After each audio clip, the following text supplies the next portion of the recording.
Today, I'm going to talk about the nemesis of success, the P word, procrastination. And I'll share a few of my favourite tips to beat it and make sure you get stuff done so you can make more money. I'm Lisa Johnson, a multi-six-figure business coach, and in 2 years, I've built a business online where I make 80% of my income from passive and semi-passive income streams. So you know how it goes. You're on the internet, surfing away, lured by the never-ending opportunities to learn new information or find the latest dancing cat. Then there's the limitless entertainment of sharing your treasure of hilarious memes with your friends through social media. And that's just priceless.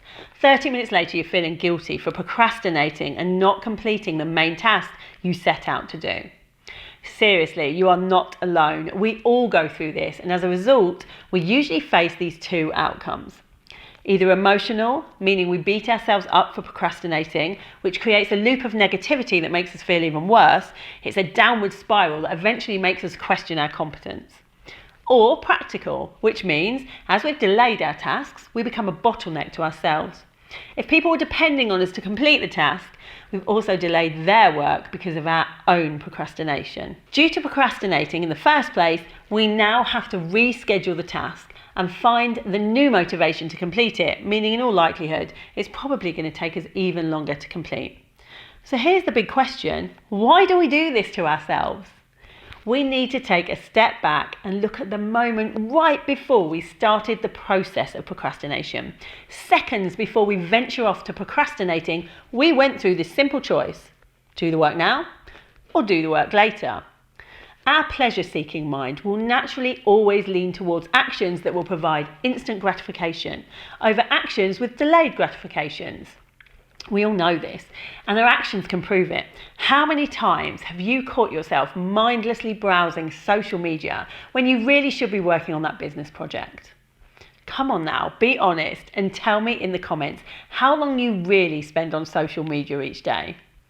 This situation becomes worse when procrastinating becomes a habit and starts to impact negatively on other areas of our lives. We need to be more aware of this harmful habit and stop procrastinating before it takes us down. I'll run through some really useful tools and techniques that help me to be more productive and beat procrastination. 1. Better time management. If you plan your work ahead, there is a higher chance that you will follow through and complete it. Set up a date and time for the work and stick to it. Use time blocking to be even more specific. Break down work into intervals separated by short breaks. This helps keep concentration focused for an optimal time, followed by organised breaks. Number 2 is to take small steps and reward yourself.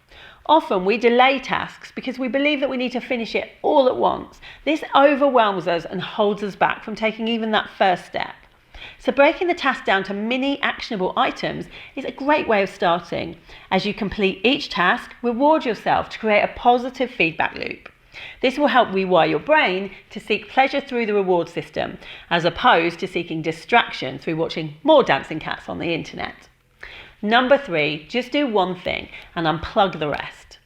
How many tabs are open right now in your internet browser? Be honest. I think that will give you a good indication about your own procrastinating habits. We often don't pay attention to how these little things are the gateways to procrastinating. Close all irrelevant tabs on your browser when you're working. Try to only keep those that are needed for your work right now. If you don't need to even use an internet browser for the work at hand, then don't open one. And number 4 is accountability groups. When we don't have to answer to anyone for work, we usually tend to procrastinate more. Setting up accountability buddies or joining an accountability group can really help. Knowing that you must answer to someone or a group about your work instantly changes your attitude towards it and makes it seem more significant, and as a result, the chances of you completing it on time increases. Entrepreneurs who are in their early stages of business and solopreneurs often lack this support. I know this because I faced the exact same challenge. I joined accountability groups when I was starting out on my own entrepreneurial journey, and eventually I created my own accountability group, the GSD Society. You can find more details about the GSD Society on my website. These are just some of the ways to stop procrastination and get more done. I was the worst person for this, but I've completely changed things around to become super productive. And if I can, you can too.